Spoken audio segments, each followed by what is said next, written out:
tried to get pregnant for 7 years, but no matter what we tried, we could not conceive. So we finally ended up having our last 2 kids through IVF, or in vitro fertilization, which we are eternally grateful for.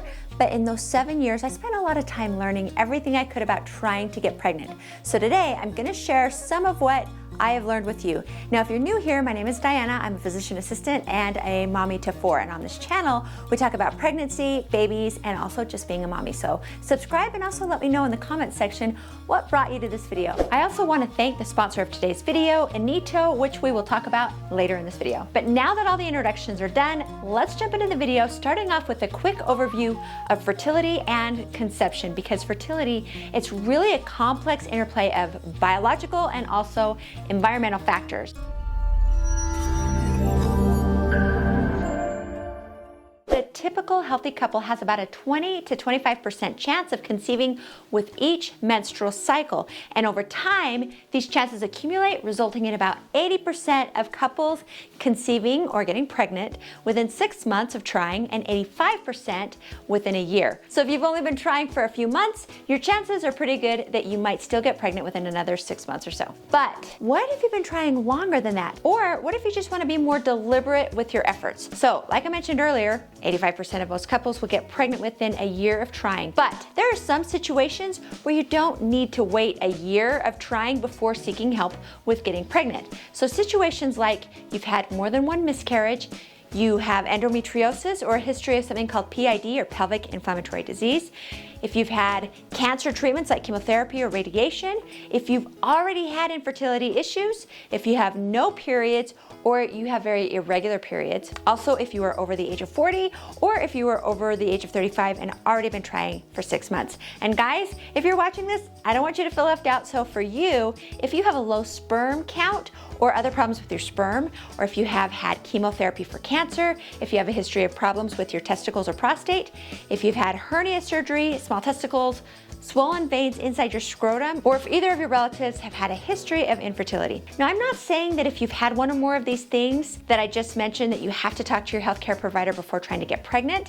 What I am saying is that if you want to be more aggressive in trying to get pregnant, these are reasons for you to get evaluated sooner, because they may be a factor making it harder for you to get pregnant. Now that we've talked a little bit about infertility, let's jump into things that you can do to get pregnant, starting off with lifestyle and general health. So body weight is directly linked to fertility. It can influence hormone regulation as well as reproductive function. For obese women, there's an increase in ovulation problems, and women who are underweight, ovulation can stop altogether, resulting in no periods at all. So focusing on maintaining or getting to a healthy weight through balanced nutrition and regular exercise can improve fertility. As far as nutrition goes, make sure you're taking your prenatal vitamin with folic acid, and then continue it throughout your pregnancy. Make sure that you're getting 600 micrograms of folic acid, or you could take 400 micrograms if you know you are getting plenty of folate in your diet. So foods like leafy greens, eggs, legumes, or asparagus, for example. Folic acid is really important because it protects your developing embryo from something called neural tube defects. Now, there is no food that you can eat that guarantees to increase your chances of getting pregnant, but a diet filled with fruits, vegetables, whole grains, lean proteins, and avoiding more processed foods has been associated with improved reproductive health markers, including sperm quality in men and ovulation regularity in women. Now, it makes sense that while there are some things that you can do to improve your fertility, there are also some things that you might be doing that can decrease your fertility. Lifestyle choices like smoking and excessive alcohol intake have been linked to decreased fertility. Smoking can lead to reduced ovarian reserve and sperm quality, while heavy alcohol use can disrupt menstrual cycles and sperm production. I always get asked the question, can I drink coffee? And the answer is yes. You can drink coffee, but you want to limit the caffeine intake to below 200 milligrams per day. Higher levels are associated with increased risk of miscarriage and reduced fertility. Now let's talk about sex, and specifically about frequency and timing, because you might be wondering, are we having too much sex? Are we having it not often enough? Are we having sex at the right time of the month? But before I jump into how often and when, let me first explain to you about the egg and the sperm so you understand why timing is so important. So after the egg has ovulated, it only lives for about 12 to 24 hours.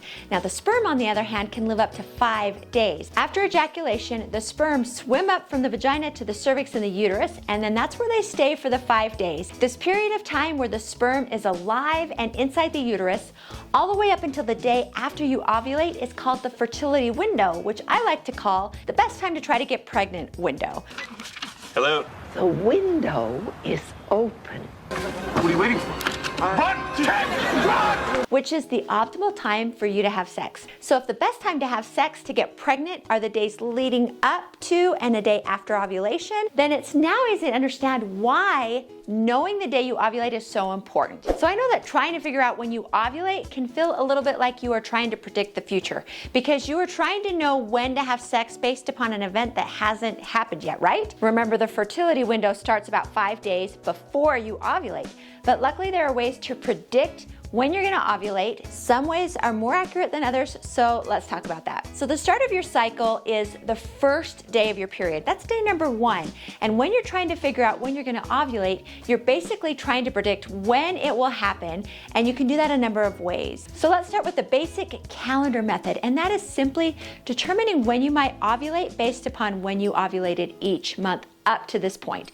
So the part of your period after you ovulate is called the luteal phase, and it's generally 14 days long. The luteal phase ends when your period starts. So if you look at your previous cycles and note that each one lasts 28 days, then you can count 14 days backwards from 28 days, which if you count backwards, 28, 27, 26, 25, 24, 23, 22, 21, 20, 19, 18, 17, 16, 15, 14. So if your cycles are 28 days long, that will mean that your predicted ovulation date is day 14. Now this method works really well if your cycles are the same length of time every month, but it gets a little trickier if you have less regular cycles. Now this leads me into the sponsor of today's video, Inito.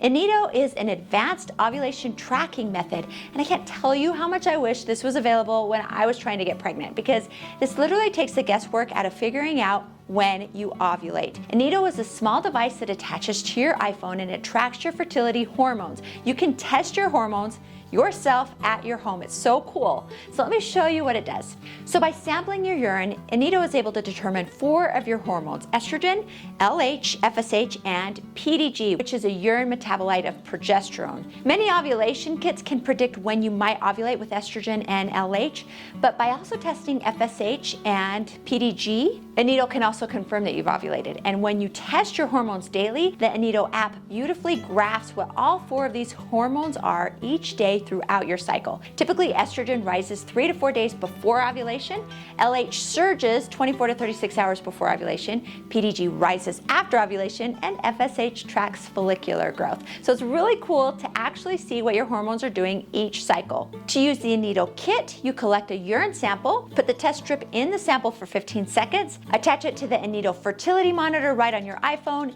insert the test strip into the monitor, and then that's it. In 10 minutes, the app charts the levels for you so that you can see what your hormones were right then and there and how they have fluctuated throughout the month. If you were serious about trying to get pregnant, I would skip the calendar tracking, the basal body temperature tracking, and even the ovulation kits, and I would track my periods with the Inito infertility monitor. I will link to this monitor in the video description, but now let's get back to the video.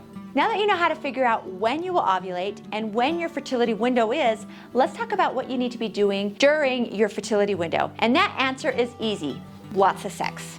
Obviously. Ideally, having sex every other day during the fertility window gives the sperm the best chance to meet up with the egg, and then fertilization, and then pregnancy. Okay, so what if you are a have to have sex every single day kind of a couple? Totally fine. But on the flip side, it's not recommended to hold off on sex to build up sperm. Studies show that not only does that not increase your chances of getting pregnant, but it can actually make it harder. One of the reasons is that you get a buildup of dead sperm and debris, and you don't want to have that if you are trying to conceive.